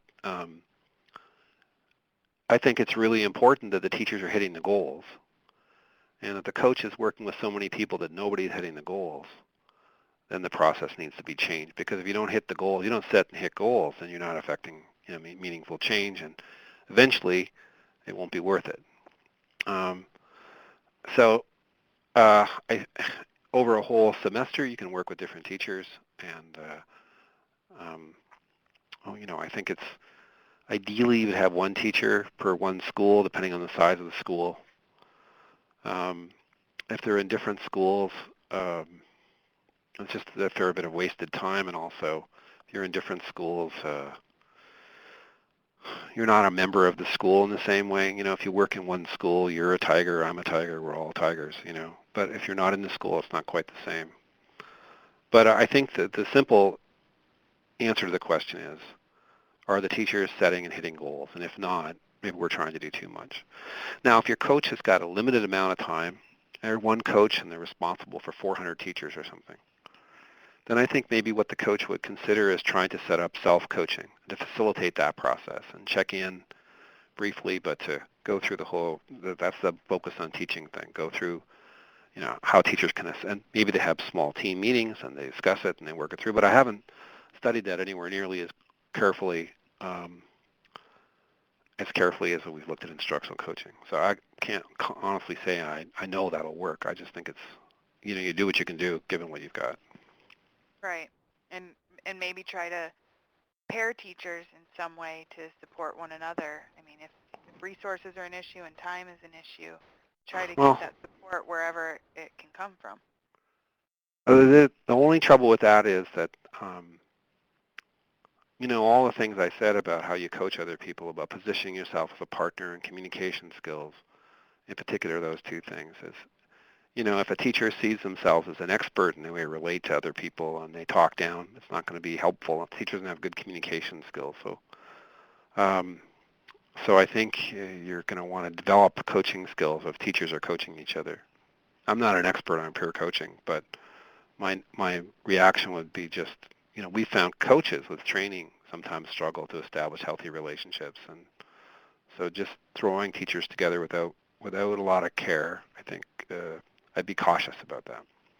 That's why I'm more tempted to say do self-coaching and maybe come back to a team and report back on what you did. And I guess two people could talk about it, but I'm just a little cautious about that. Well, that relates to another question that I was going to save for later, but I think it's really pertinent right now. This idea of the professional development for the coaches. So who is training and supervising instructional coaches within a district, and how can the coach receive the support they need to do the best job with the teachers? Yeah, I think those 5 areas I mentioned, you understand the teaching practices, you understand how to be a coach, you understand working with adults, you have the communication skills, you have the leadership skills. Those 5 things need to be in place. And we do this workshop at the in Lawrence on coaching coaches, and there's resources around that, surveys and forums. But I think, really just being clear on the purpose of the coaching of the coaches is critical. And someone has to do that. Someone has to be the coach of the coaches, and it might be a person with other positions. But so just to give you one example to look at the process, we have a forum where the coach sits down with um, the coach sits down with the coach of the coaches, and the coach of the coaches says, well, tell me about your teachers one by one. We keep it anonymous. Don't tell me who it is, but walk through. Have you set a goal? Okay, have you picked a strategy, and have you used checklists? Have you modeled? Where are you in the process? And the first time through that coaching of coaches, often the coaches really struggle to articulate the process. And so you have to go back and say, well, we probably need a goal for these reasons. And, you just coach them the same way the teacher is coached by the coach until the process. And then, our feedback is that when people nail the process, they say, wow, that really worked. I mean, those questions really do lead to a goal. And the same thing works for communication skills and leadership and so forth, often in the partnership approach, but often we use video as a part of the coaching of coaches, where coaches might bring in a clip of themselves doing, a positive or a negative example of listening, and they show one of each, and they talk about it and discuss it, and there's surveys as a way to do it, and so forth. They assess where you are. But those 5 things are key, and somebody clearly has to work with the coaches to make sure that's happening, I think. That's helpful. I'm going to move on this question. We didn't get a real good chance to talk about those teaching practices, but I saw a lot of great responses there. I do want to make sure, as we're closing in on 5 o'clock, that we get some time to go through the last section on some of the resources. So I'm going to let you take it from here, Jim. Okay, great. So there are a lot of tools and resources available, and I'll mention some. I think most of the links are here, but I may mention a couple extra links that aren't here, but I'll kind of work my way through. And first off, the place to look for them, and this link I think is later on, is the instructionalcoaching.com. And in our work with coaches, we've developed a lot of different forms. This is one, for example, for identifying a goal. All the forms are non-proprietary. You can't sell them, and you can't say you created them, but you can use them and share them in any way you want. And I'm just showing you a couple, but this is one on how to identify a goal. When teachers watch themselves on video, we give them this survey and this survey. And so the first survey is what to look for when you watch yourself, and the second survey is what to look for when you watch your students. And you might fill in that video if you're a teacher before you get together and with the coach and sort of analyze it. I often say I don't even really want to see your form. You don't have to show it to me, but I like you to assess where you are and see what's going on. I think it's helpful when people are going to watch video of their practices that they go in looking for something specifically and not just kind of take it all in. It's a lot of information to see when you watch it. This is just a list of questions. The questions I really got from other people. Steve Barkley was one of them. Kathy Pohl was one. I saw a presentation by Susan Scott, and I was feverishly writing down her questions. When we were doing our design study with the coaches in Beaverton, it became really clear we didn't have good questions for the coaches to use. And so I went to Learning Forward, the conference, and hunted down everybody I could find who I thought would be able to give me advice. And then we tried them out, and they found these coaches to be these questions to be really helpful. And then I thought you might think it was interesting to see the observation form we use for our multiple baseline design study, and this is looking at 3 of the 4 areas of the Big 4. There is another form that's more, I think, teacher-friendly, principal-friendly, and it's on the website corwin.com /high-impact instruction. And it's the very first form. There are about 25 forms on there, checklists for teaching practices. And that one kind of takes this and makes it a little more teacher-friendly. The process of identify, learn, practice, and refine, the identify part is picking a goal and picking a strategy, but the learning part is the importance of knowing the practices, and then you try it out. And so the website instructionalcoaching.com, in the resources tab, there are all those forms, these forms I just showed you, like this form here. And there are also little mini coaching manuals, about 5 or 6 pages long, that describe the teaching practices. And those too are free, and you can photocopy them and share them. So if you wanted to work on, let's say you had a team of teachers who wanted to talk about questioning, you could pull up the little manual and share it with them as a way to access that content. And if you combine those two sites together, you'll see a lot of resources. For both of the books, High Impact Instruction and Focus on Teaching, Corwin has a companion site that has video clips and has many tools. And I've asked them to make them non-proprietary. So all those things, ways in which teachers can analyze the video when they look at it, all those things are free and you can download them. And we want them to use it. You don't need to buy the book to get them. So last thing here is the action steps for educators. And I guess I just sort of sum up a few things and then I'll turn it back over to Elizabeth. But I think it's really key that you have a process you understand. It doesn't have to be the process we describe, but I do think you need to know you're making measurable improvements in student learning and achievement and behavior and attitude. And it's going to involve positioning teachers as reflective practitioners, as professionals. And you probably need a way in which there's always growth going on. You want the culture to be that we continuously improve. You know, the greatest performers in any field all have coaches. Growth is something that the greatest people do. And so it's not about not being good. It's about, I want to get better at what I do. I want to continuously improve. And you probably need some kind of process for instruction like the Big Four. It could be based on John Saphir's book on instruction. Some of you do Doug Lamoff's. I think if you're going to do Doug Lamoff's work, you need to organize it into some kind of structure like the Big Four. I really like Bob Marzano's Art and Science of Teaching. If you're going to use that, though, you're going to have to tease out the practices and develop the checklist. And he may already have that created. He's got so much that they're creating. But you need to be able to zone in on the most important things and make sure people know them, and you've got it. And then share that model frequently. It's tied into evaluation. It's a part of coaching, and we do workshops on it. Teachers share how they're using it. So everybody's trying to get to a place where they're very intentional about their planning. They're constantly monitoring student progress and adapting their teaching. They're trying out different practices to maintain engagement, and they're doing it all in a positive and efficient and respectful learning environment. That's kind of the idea. Thank you so much, Jim. I can see from the parking lot and the engagement through today's webinar that people are certainly taking a lot away from the presentation from one another. I do hope that people have learned a lot from you as well. So we'd like to hear right now some of the key takeaways that folks have had from today's presentation and maybe an action step that you intend to take as a result of what you learned today.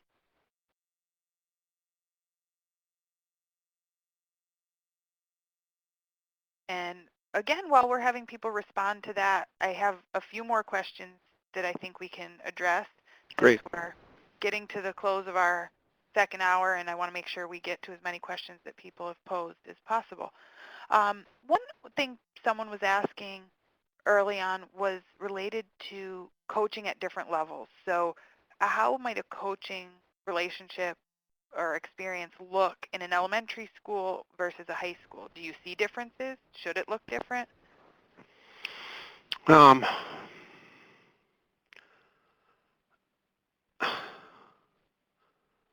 I guess it depends on what the purpose of the coach is. Our take is that not every practice is going to apply in all circumstances, but there are some key things that need to be in place. And that, high impact instruction, as I designed it, was kind of available for all grades. You can even use it in university. Or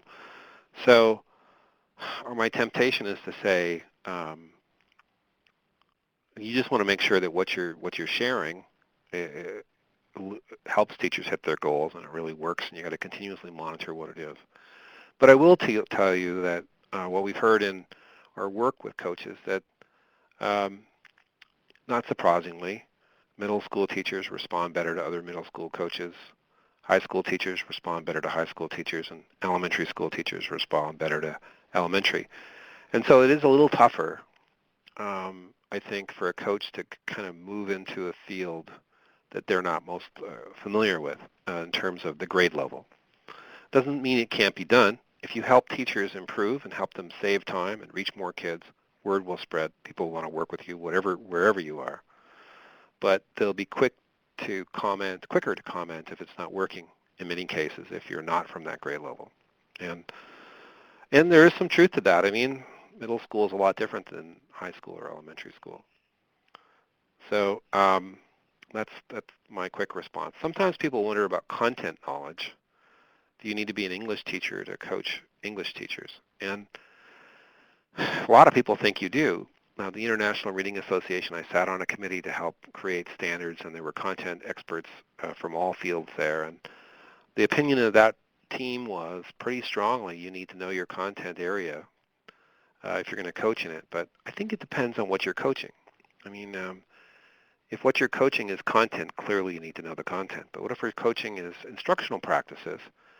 Then content isn't as important. In fact, one of the things we heard from the coaches in Beaverton when we did our design study in Beaverton, Oregon was it actually helps to not be a content expert because you could say, okay, I understand how to do these guiding questions and learning maps. You understand the content. So let me tell you about the questions. I'll tell you what I don't understand. I'll kind of play the role of being a student, and you tell me about the content. And so and sometimes it's just simply impossible to have an English coach or a literacy coach and a math coach and a science coach. And so what I would say is, though, that whatever the coach is coaching others on, they need to know that really well. And if it's content, then they need to know the content. If they're doing Lucy West content-focused coaching, they're probably doing math, and they probably need to know their math really well.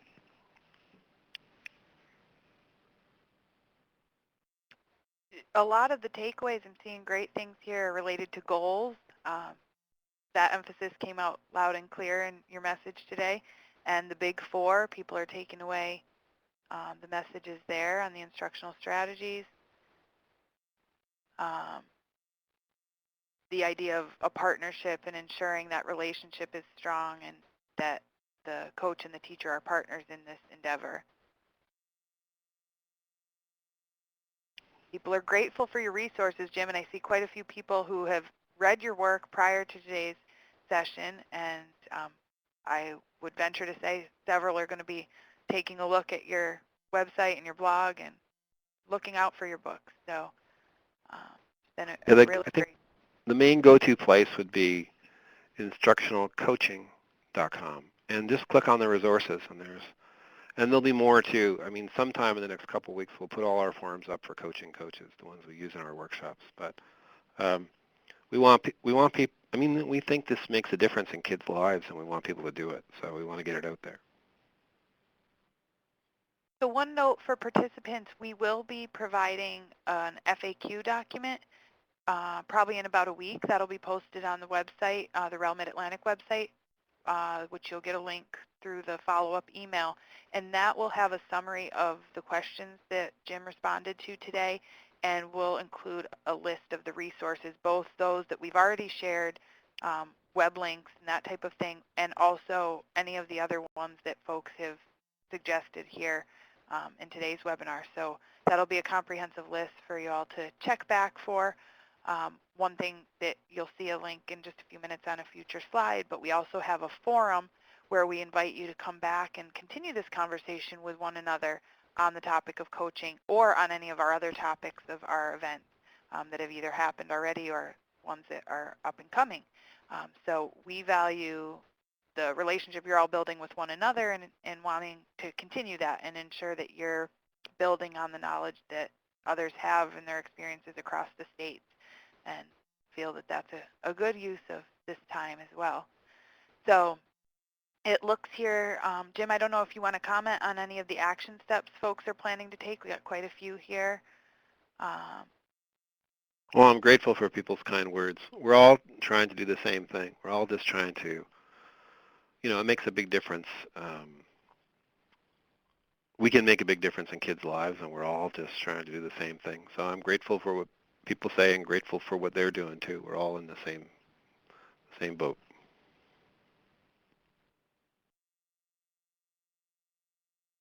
so at this time, I'm going to just move on so we can wrap up.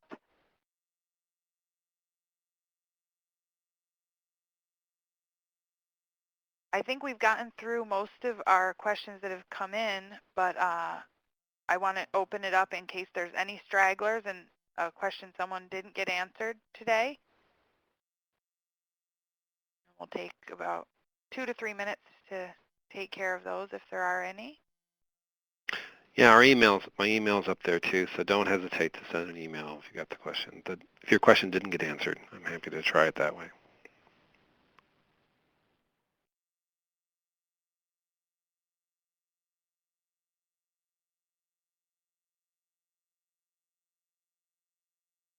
Yvonne will be posting that slide with the contact information in just a second after we get through these last questions. Drew's got a question. Are the big four intended to be sequential, and do we hit classroom management, planning, instruction, and so forth? And I have to say, I don't know that it's sequential. We used to say you had to have management in place before you did the rest, but now I think you start where the teacher is. And Leila is asking a question about getting certified as an instructional coach, and we have a pile of different workshops at instructional coaching group where I work here in Lawrence, Kansas, and they're on that website, but they're not certification. They're just training. So there's training in the Big Four. There's training in coaching coaches and using video, and then a lot of training in the components of coaching. But it's not we don't have a certification process, and I'm not aware of a certification process for instructional coaching that exists. Looks like something you should work on, Jim, among other things, among all the other things you're doing. Okay, there's the contact information. Can reach me or Jim with any questions about today's webinar. I'm the best person to reach if you have questions about our series, any of our other topics or future events. And Jim's the guy for instructional coaching. And you can see the website there.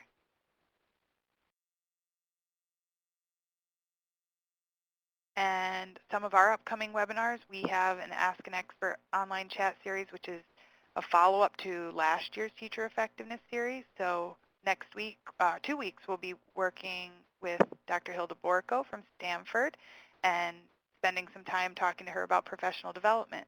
And then next month, our next Teacher Effectiveness webinar will be on evaluation of teaching, and Dr. Courtney Bell will be working with us to share some valuable information on that topic.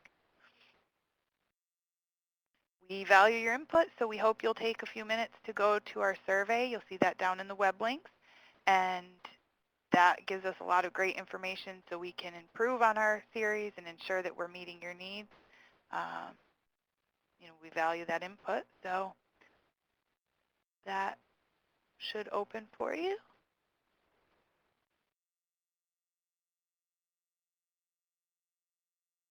And thank you all for your participation today. I'd like to take a moment just to give Jim a virtual round of applause and thank him for his time today and the valuable information he shared and the wonderful resources. Hey, this was my pleasure. You were a great host. I really enjoyed our conversations. Thanks so much, Jim. Have a great night, everyone.